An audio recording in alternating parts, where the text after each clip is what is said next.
Hello, hello. Leslie Urbis here, registered dietitian, personal trainer in my comfy clothes because I want you to see that you can eat what you love and lose weight. Uh, so I personally wore this shirt today and I'm a little bit more chillaxed here because this is an important topic that I want to cover, and that is how food and emotional eating are stopping you from losing weight right now. So that's what I want to talk about. If you are watching this live, hashtag replay, tell me what you can take away from this. But what I want to do is I want to disrupt what you've heard from mass industry about what you need to do in order to lose weight and to keep it off. So again, if you are watching, I'd love a hashtag live. I'd love a hashtag replay. Please feel free to ask questions and I will gladly answer them during this. But what I want to start out with is how dieting works. In the mainstream world, when you think about a diet, what is it that you do? You decide, I'm unhappy with the way I look. I want to lose weight. I want to be fit. I want to build muscle. Whatever it is, whatever your reason is that you feel that you want to lose weight, build the muscle, whatever it is, right? Whatever your goal is, you say, I'm going to do it. The next thing you decide to do is you read the laundry list of all the things that I can do. I can do Weight Watchers. I can do keto. I can do, I'm losing my mind here today, Atkins. I can join Noom. I can find a personal trainer. I can do any of those things, right? And then what you're given is a blueprint of this is how you must live your life. You must follow these steps and do these things in order to get the results, okay? Now, most of us who are really gung-ho in there may be able to do that for a set period of time. What I mean is, think right now, use yourself, use someone you know. In the past 3 years, how many times have you said, I need to lose weight? I need to eat better. I need to try a different diet. I need to do something like that. Or how many times has she dieted? I mean, she tells me all the time online, like, you know, you're following somebody and they're like, I lost 10 pounds magically in a month. And then all of a sudden, 3 months later, it's like, I lost another 10 pounds. And then 3 months later, it's like, oh, I lost another 10 pounds. And you're like, shouldn't you be 0 pounds by now? Like, what is going on? Why do you keep getting these drastic results, right? It's that ebb and flow, like we talked about last week, the law of rhythm and how that plays into your weight loss. Well, the reason for that is you're trying to build, emotional eating is such a thing. You're trying to build your blueprint, your life based on a piece of paper, okay? Where does that ever work out, right? Where does that ever work out? Think about it. When you were in school, did you follow everything? Nowadays, a lot of parents can connect to the fact that like the way we were taught math is not how our kids were taught math. So our kids come home and have questions. We're like, I have no clue. I don't know how to help you because I've never learned math that way, right? I hear that. Obviously, my kids don't have that just yet. But so the thought process with that is that we're literally getting into this action of we are forcing our mind to cave to a blueprint, okay? Now, it is eat this, not that. I don't care if you're on Weight Watchers. I don't care if you're doing keto. I don't care if you're doing Noom. You are given an eat this, not that map, okay? People are like, oh no, Weight Watchers is free. You can eat what you want. Yes, to a point. But if you get 20 points and a bottle of wine is 22, you've now stopped because you can't have the whole bottle. But if you're on a macros diet, maybe you could have the whole bottle. Okay, so the list change versus the diet you're on, okay? But the blueprint isn't the answer, right? So, you know, you go to school when you're in younger years and you have to take every class, okay? Let's say you love art, but you hate PE. Let's say you love PE, but you hate art, right? Go back and forth. Each kid is a little bit different, but it doesn't matter. You have to do it all. And I point at you like that, like someone who's being told you must do this.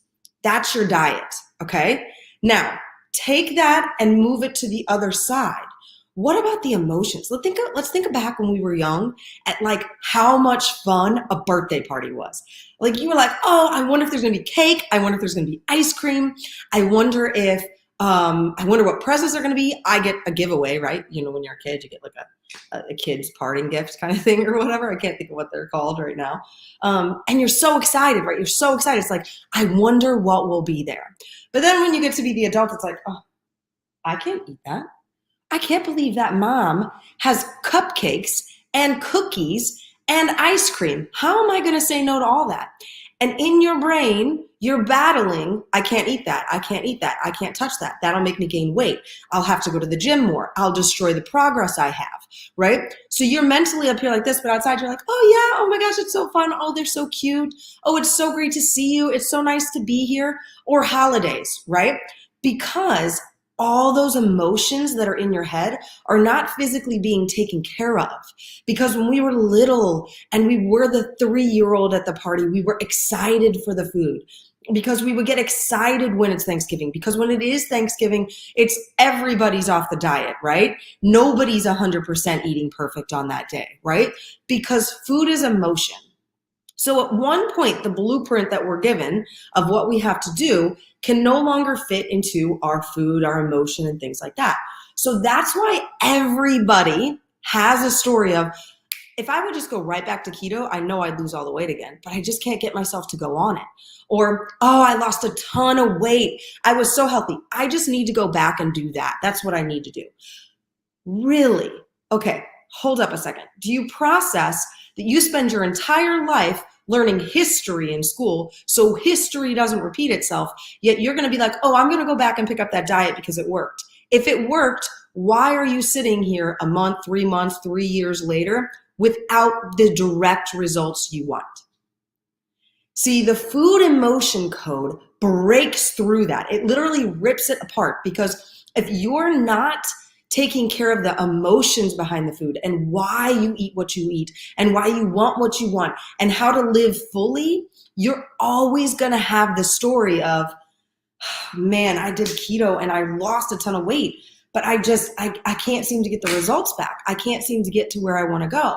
Or, God, I did so good. I went to the gym every day for 6 months, and then one little hiccup happens. Everybody has a hiccup, right?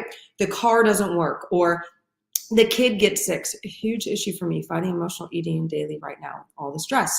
Stress, such a good thing, because the stress emotion has to have something to cater to it. Okay, so people say, oh, I don't emotionally eat, I bored eat. I beg to differ. Bored is an emotion, because when you were little and you would go to your mom and say, Mom, I'm bored, most parents would be like, good, go be bored. Or I don't know what to tell you, go entertain yourself and do something. I don't know what to do. Now the board is associated with something, okay? The board's associated with some sort of story that you may not remember because you were only 4 or 5 years old, but there's a story there, okay? When that emotion clicks, the right emotion in your brain is tied to some emotional reaction. Now, let's say it is stress right now. If it is stress in your life, okay? And you're like, okay, I'm not allowed to, I'm at work, okay? And I'm super stressed out beyond my belief. And I know that at home, when I get super stressed out, I can beat the pillow as many times as I need to vent it out. I can scream at the top of my lungs and nobody yells at me. But when I'm at work, I got to keep it in, right? And so you try to do the deep breathing, but it doesn't really help. It just stays right in there and keeps on building until you've reached the threshold that something has to happen in order for you to get this emotion replaced. And guess what? 99% of the time, it's food, because the other emotional releases that you can have, you cannot physically do at times. So our mind gets trained. As long as you do it twice and then 3 times, that becomes habitual. It becomes a habit in your brain. And as that habit in your brain continues to see that, you'll continue to get the same result. It doesn't matter which way you go. It doesn't matter what you do. This is why mainstream dieting takes you and keeps you. This is why you have the thought process of, I do this diet, I yield this result, but I can't keep the result, because all of those things that are going on up here are not actually being taken care of out here.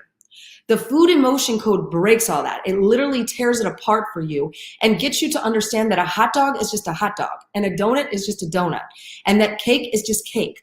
I cannot tell you the number of times I will go to a party and I'll be like, yeah, I'll take a piece of cake. And after one bite, I'm like, I'm good. It wasn't there. That emotional piece isn't there. It's either, if it's really good cake, I'm going to be like, yeah, I'm going to eat more of that cake, right? The type of icing, I still love to just scrape the icing, like really good ice cream icing. I love to do that. And I don't feel guilty. It doesn't make me send me to the gym. There's no rationalization in my head. You are shameful. You are guilty. I can't believe you just ate probably 300 calories in one little fork full of icing. Okay. There's none of that, because food is an emotion no matter how you slice it. Okay. Some foods may not give you huge emotions. Like typically when I say the word apple, people are like, cool, an apple's healthy for me. Okay. Maybe you might say, oh, it's like fall. It's like fall, I feel fall-y now. Right. Okay. But you don't typically say, oh my God, an apple is awful for me. Maybe if you have diabetes, you would have that recollection because you could eat an apple and it would spike your blood sugar. Maybe if you have that diagnosis, that could be something. But most people don't have a bad connection or an emotional connection to an apple.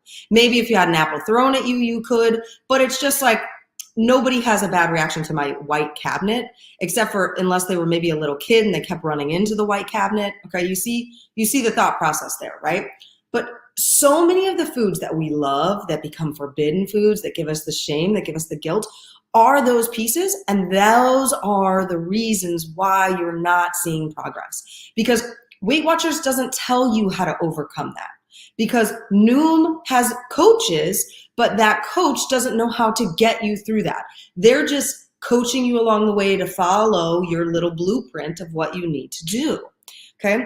Keto doesn't come to your house, say the regular keto or whatever it may be. Okay. So how you're going to get the results you want, how you're going to see the change that you want in your life, is by breaking through that. If you want to end the cycle of, oh, I lost all that weight, but then I gained it back. Oh, I'll just go do it again. Okay. If you want to stop the cycle of, I cannot physically eat that donut, I'm scared to eat that donut, of going to the party, of going to the networking event, of standing there in a room with 6, 7, 8-figure business earners, trying to get yourself to be shown to them, trying to say, I'm the one that's going to help you to do this. But in your brain, you're like, I'm not allowed to eat that donut. I can't believe that what they have coming at me for dinner is what they're going to serve me. I can't eat that. There's no way I can. Okay, I'll just take a few bites and maybe nobody will notice. All that up there is stopping you from progressing. See, the food emotion code can rip all that away. The people that I work with see astronomical increases in their business, in their love life, in their family life, in what they do for themselves, in the mirror image, in the fact they feel more confident immediately, in the fact that they can combat stress more easily, in the way that there's no like shame or guilt when they don't follow through on something, but it's also that they develop these habits that they just physically cannot break. It's like me, as I use as an example, I have been working out since I was 16 years old. I have woken up in the morning pretty much by 5 a.m., if not sooner, every single day, okay? 5 a.m. is what it started at 16. Now it's more like 3:30 or 4. I know, crazy, but true. And I won't change it. I can't tell you the number of times my parents would just be like, Leslie, you don't need to wake up tomorrow. Just sleep in. I'm like, no, I need to. This is me. This is me. They tried to talk me out of it for years. I never listened. And I've learned in the past 3 years, it's like they finally clued in. She's not going to listen. So don't waste our breath. And it's so true because that's my habit. It's me. Okay. And I'm not saying you have to do that. That's not what I'm saying at all. I take rest days and do things like that. But the thought process is that that's what the food emotion code is. It allows you to, one, disassociate the emotion from the food. So you can eat, have you ever had that like, oh, if I eat French fries, then I'm just going to want French fries all the time, right? If you have that trigger, if you have that thought of like, once I open the can of worms, I can't close it, that's a food emotion. That is suppression. And eventually everything that is suppressed is opened, right? And if it's not through you, it's through your kids, right? Have you ever heard that? What you suppress, they express. So if you're trying to help yourself, if you're trying to help your family, if you're trying to help you be better and to get off of this is the answer, okay? It's not, let me go get a Goodwill diet and follow one of those mainstream diets. It's you carry that Louis Vuitton purse for a reason, to stand out for the status. You care about yourself because you get your nails done and you get your eyelashes done, and you care about those things because you want people to know that you take care of you and that you are that business owner, that worker, that employee, that person that stands above because you are worth it. But we're shopping in the trash can at Goodwill for a diet that's a blueprint that never helps us to solve the problems. And that's why we continue to see that we don't get results. And my favorite excuse for everybody is, oh, it's just not the right time. I don't have the money and it's not the right time. Okay, so let me ask you this. Would you prefer for you to start investing in yourself right now and getting results, so come December, you're telling all your friends and family about how this is it and how you're in so much control, and come Christmas, it's like, eat a cookie? Yeah, it wasn't really what I wanted. I'm good. It's just a cookie, right? Okay, or do you want to sit here and see all the time wasted? Go back in the past 5 years. How many times has a New Year's resolution been lose weight, get healthy, work out, feel better about myself? How many years do you want to waste? Is your life valuable to you? Do you want to go to your grave knowing every year you put that on your list, right? And then the investment piece. Oh, yeah, I mean, I didn't know it was going to cost that. But if you're shopping at Goodwill for a diet, you're going to get Goodwill results, okay? Okay, I'm not saying you can't get good stuff at Goodwill, okay? Let's say you can. But if it's worn by somebody else, how many more times, right? You're not worth the hand-me-downs anymore. You're worth the good stuff. You're worth the customized, personalized solution to what it is you need. So stop searching at the Goodwill for an answer that's only going to give you a temporary Band-Aid fix, and instead get what's needed for you to break through that. This is why food and emotions will always outwin any diet. This is why you see that person online constantly gaining and losing the same amount of weight, okay? I did have somebody point out before, your before picture is always the same. You're right, because I only have a certain amount of before pictures because I'm still living my after picture, okay? I had my son in July of 2022. By December of 2022, I'm exactly where I am now, which is 8 pounds lighter than before I even had him. And nothing's changed. So I don't have a progress from December of, I said 2022, of 2020 to now, okay? So think about that. Think about that. Would you rather have one answer that solves your problem for years? Or would you rather chronically have to cycle and diet and have the story of, yeah, that really worked. I need to go do it again. What are you worth? So I want to leave you with this. In the past 3 months, let's say 2.5, just this year, have you said to yourself, I can't eat that. I don't eat that. That's not on my diet. I'll have to kill myself in the gym. I need to get myself to the gym. I'm fat. I'm ugly. I have to lose weight. This sagging skin. What am I going to do about this? It's menopause. It's my age. It's because I don't know what I'm doing. If you've said any of those things, the food emotion code will break it all for you. So the answer is, do you want to keep going the way you are, or do you want to join us? So from here, I implore you, if you know that this is right, book a call with me. It is so simple. It's the best 30 to 45 minutes of your life where you will get the most clarity of why things have failed for you. And then after that call, you can figure out exactly what it is you need to do. If you also want to, I am doing a free training this month, March 22nd through the 25th, 6th. I'm forgetting my days right now. Oh, I can put it up on my calendar so that way I don't tell you wrong. It's because I booked something else. 22nd through 25th, okay, of this month at 2 p.m. Eastern Standard Time. I'm going to go live every day with a free training to walk you through the beginning steps of how the food emotion code works, and then ask you to book a call with me so we can help you to get your specialized version and be well on your way. So if you know it's for you, please feel free to reach out. Below this in the comments, there should be a link here in a minute of how to book that call if you just want to straight book it out, or always feel free to reach out to me because I am here to help you break through every emotion to win your life, to stop having food control you in every given situation, and to be free. Shame and guilt, free. Margarita in hand, you don't drink margarita, donut in hand, with not one thought process of, I just broke a rule on my blueprint. What are you gonna say? I look forward to talking to you guys later. I love being here. If you guys ever want to hear something in particular, please feel free, let me know, and I would love to do a live personally for you. I hope you guys have a great Friday. See you later.